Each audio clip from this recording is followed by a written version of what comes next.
Fiona's Lace by Patricia Polacco.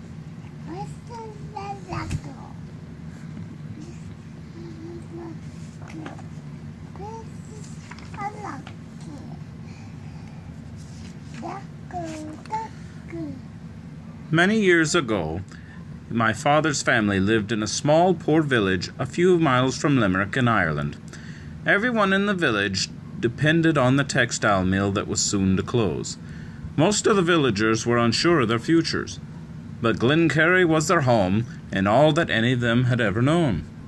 My father's great-grandmother Fiona told him later that she and her youngest sister Eilish used to wait by the front gate almost every day to greet their father as he came home from the mill.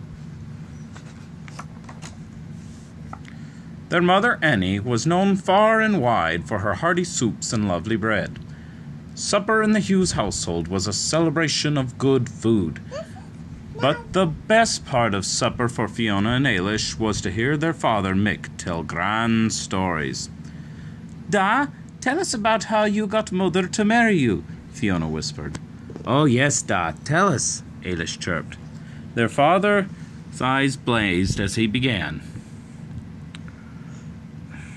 "Now ye can believe this or ye can believe it not," he started. The girls and their mother leaned in.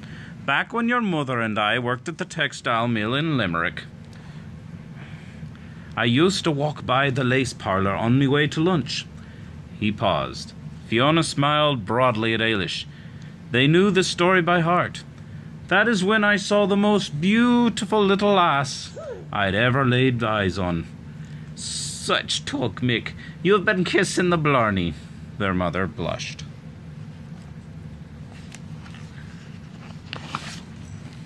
"So I asked all the other girls in her parlour where she lived, so's I could come a-calling and spark her. But not one of them would tell me. One day as I left the mill, I noticed a lovely bunch of lace tied to a bush just down the lane. I could see other bits of lace tied to the trees, bushes, and front stoops, and lamp-posts further on. I recognized her lace, so I followed it down the paths of the lanes until they stopped just in front of a darling little cottage. I looked further on and saw no more of him, so I knew this was your mother's house." Fiona and Eilish tittered. "'Twasn't more than a fortnight when I started courting your mum. We were married right here in St. Timothy's, and I brought me bride home to this very house. Carried her over the threshold just there," he said with a sweeping gesture. "Both you girls were born right here next to the hearth," their mother added. "To think a trail of lace brought you to our mum," Fiona said dreamily.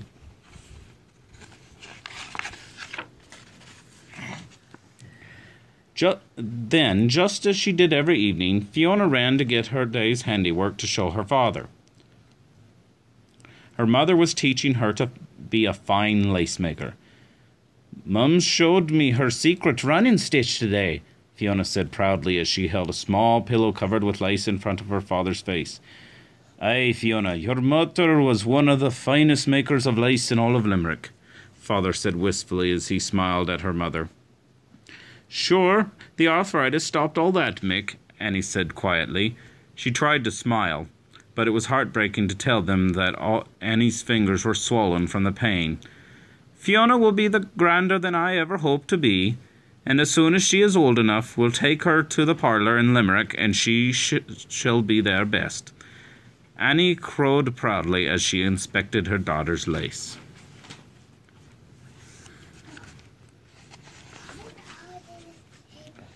Times were already hard in all of Ireland, but harder still in Glencarry.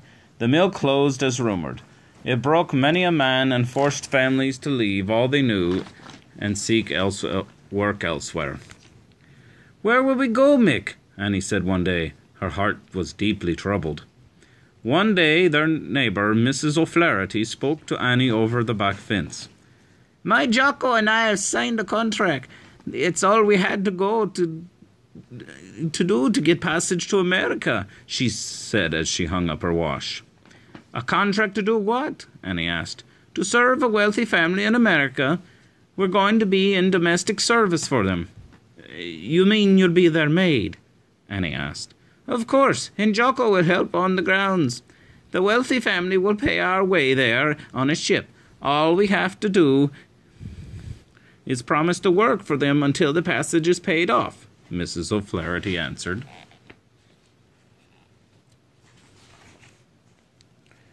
When Annie told Mick that evening, they stayed up into the wee hours of the night talking about it. Within a week, they too went to an agency and signed a contract to work for a family in Chicago, America. Chicago, America! Fiona yelped. Part of her was excited because she had heard so much about America, but part of her was very sad, for she loved her little village. For the next weeks, it was hard for all of them. They had to decide what to take with them and what to leave behind. The last night they were home, Fiona and Ailish put out a bowl of milk for the leprechauns and the wee people, the fairies, as they had done all their lives. Fiona, in America servants have servants of their own. The streets are paved with gold, and we shall live in a fancy house. If only we could take the wee people to America with us. Do you think we could? Ailish asked her sister. No, Ailish, I think the only place the wee ones can be happy is where their woodbine twinneth, near the forest, here in Glencarry, Fiona whispered.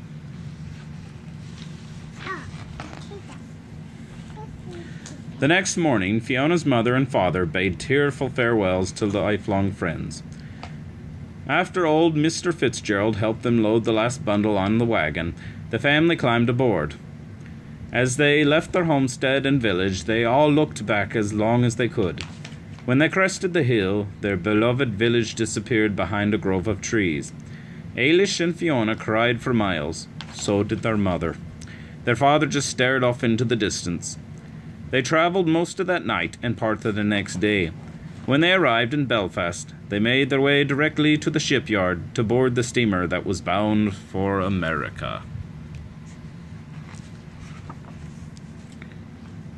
As the ship pulled away from the docks, they took one last longing look at their beloved Ireland. Crossing the Atlantic was long and hard. Almost everyone aboard was seasick and miserable. To pass the time, Fiona made lace, yards and yards of lace. Finally, they neared the harbour in New York. They could hardly wait to set foot on dry land. Finally, they neared the harbour in New York. They could hardly wait to set foot on dry land. When they did, they barely had time to be processed and then make their way directly to the train station to catch the train to Chicago. On the train, there were no bunks or cots to sleep in. They had to take turns sleeping on the hard seats of the coach car. At least on the ship we had bunks to sleep in, Annie said wearily. Days passed. Fiona busied herself making more and more lace. The journey was bumpy, hot and dusty. They stopped at many towns and cities. Ever so many stops, they bought bread and cheese. Finally, one day, the conductor announced that they were approaching Chicago. We're here! We're here! Ailish crowed happily. The train pulled through what seemed like miles and miles of stockyards full of cattle. They could see a big city, tall buildings off in the distance. I'm guessing the cattle are waiting to be slaughtered. The Americans eat well. I'll be bound. There must be a joint of beef on every table, their father sang out. Look, Mother, the sea is right next to Chicago. I wonder why the ship didn't bring us right here, Fiona said. That there is Lake Michigan, folks, and it sure does look big enough to be the ocean, doesn't it? The conductor said.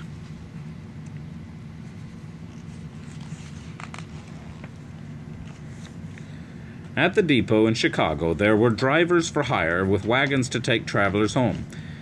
Fiona's father had the address of the rooming house that their employers had arranged. As they drove through the city, Fiona couldn't believe her eyes. Every building was grander than the last, row upon row of them. Elegant people were strolling with arms full of packages. Look at those lovely frocks, Annie sighed. Made with fine Irish lace, I wager, Father added. Is this where we are going to be living? Ailish chirped excitedly. Our flat is on Decon Street. Is that near here? Their father asked the driver. The driver smiled. "Oh, no, sir, we still have quite a ways to go," he answered.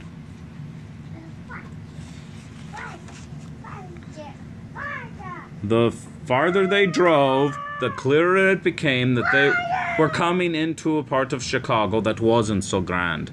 Their streets were crowded with spruikers selling their wares from wagons. The buildings and houses were shabby and run down. "This is it, 120 Deconin Street," the driver sang out. Then he helped them unload and lug their belongings up rickety stairs. "Yoo-hoo, Annie!"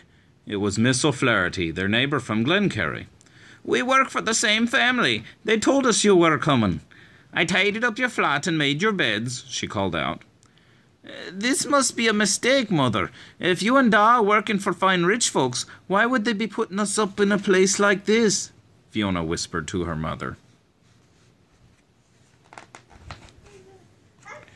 Annie and the girls cleaned and swept while their father went for supplies. After a good scrubbing, and after they covered the shabby old furniture with throws and quilts they bought, the two-room flat was almost livable. They had never seen a place like it. The sink and dry kitchen were in one room, and the other room was crowded with 3 beds. Annie and Miss O'Flaherty worked in the kitchen as maids for the same family. It took them 3 trolley rides to get there each day.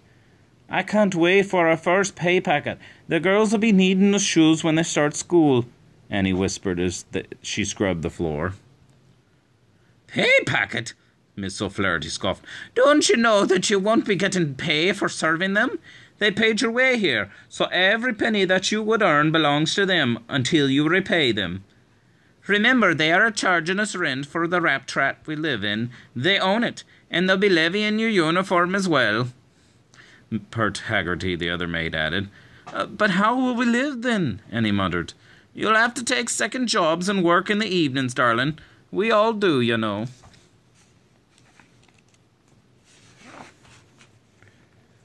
The other maids were quite right. Both Annie and Mick took second jobs. Mick at the slaughterhouse and Annie scrubbing laundry at a downtown hotel. But it wasn't long before Miss O'Flaherty told Annie about a posh dressmaker in the city. "They are looking to find Irish lace, and your Fiona makes the finest I've ever seen," Miss O'Flaherty crowed. Annie made an appointment and took Fiona to show her lace to the store's buyers. Sure enough, they were heartily impressed. They made an offer on the spot to pay a pretty penny for Fiona's lace. "We'll buy as much as the girl can make."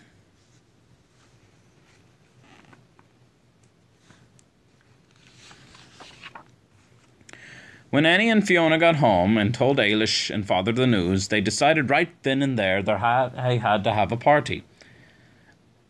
"Now we'll be able to save money and buy our own house right here in America," Annie called out as she danced around the room. "I know just the place, too. We'll be crossing the great sea they call Michigan Lake, and we're going to buy land," Father sang out. "We'll have a sweet farm and maybe some sheep," Ailish cooed. "What is this place we're going to be going, Da?" Fiona asked. "Michigan," he crowed as he reached for his tin whistle. That evening, all of their neighbours gathered and sang and danced, some of them even while holding pieces of Fiona's lace. "To Fiona!" they sang out as they whirled around the room. "This lass and her lace saved the Hughes family," Miss O'Flaherty called out. "The Lord bless us all," Annie whispered. The celebration went on almost until it was time for Mass the next morning. As the months passed, it wasn't long before the Hughes family had put money in a tea tin on the high shelf in the kitchen. It was the month of October, and All Hallows' Eve would be coming. One night, before their father and mother left their night jobs, Father sat down to tell them a story. "This is about the Pooka, a ghostly black horse that is harnessed to the Costa Bower, the carriage of death. The banshee screeches and she pounds on the door to collect souls that have passed from this life," Father said as he pretended to shiver. "I don't want this story, Da. I want to hear about the trail of lace you took Mum again," Ailish insisted. "Darling, you know that one by heart." I want to hear it too, Da. I want to hear about Glencarry. I miss Ireland. Their father obliged them, and then he and their mother hugged Fiona and Ailish for the night.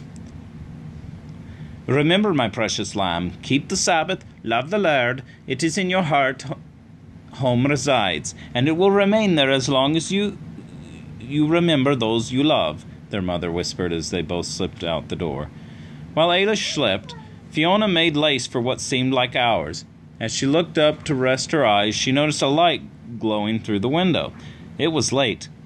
What could that light be? She heard shouting and people running about. Then there was a pounding on the door. "It's the Banshee! Come in for us!" Ailish screamed, waking from a deep sleep. Then they heard a voice call out, "Fire! There's fire! Run for your lives!" With that, Fiona dressed Ailish, pulled on their shawls, and grabbed the tea tin and her bolt of lace, and ran for the door, pulling her crying sister.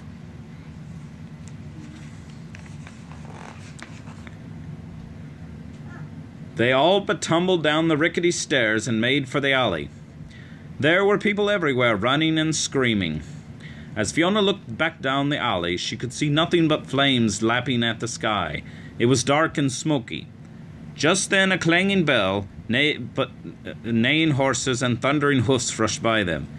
"It's the Pooka and the Costa Bower!" Ailish screeched. "No, Ailish, that's the fire wagon. They're coming to put down the fire," Fiona called out as she pulled her sister along. "Where are Mum and Da? Where are they? If our house burns down, how will they ever find us?" Ailish sobbed.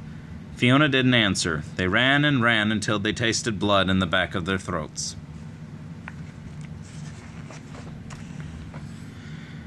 "Where are we going, Fiona? Where?" Ailish panted.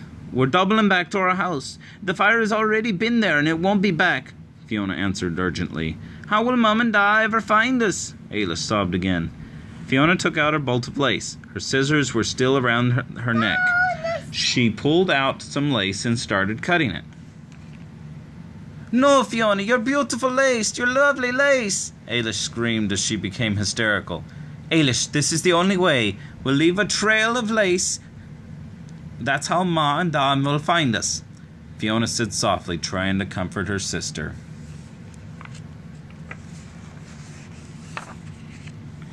Just as Fiona tied her last piece of lace to the doorway of the basement, she and Ailish crawled in.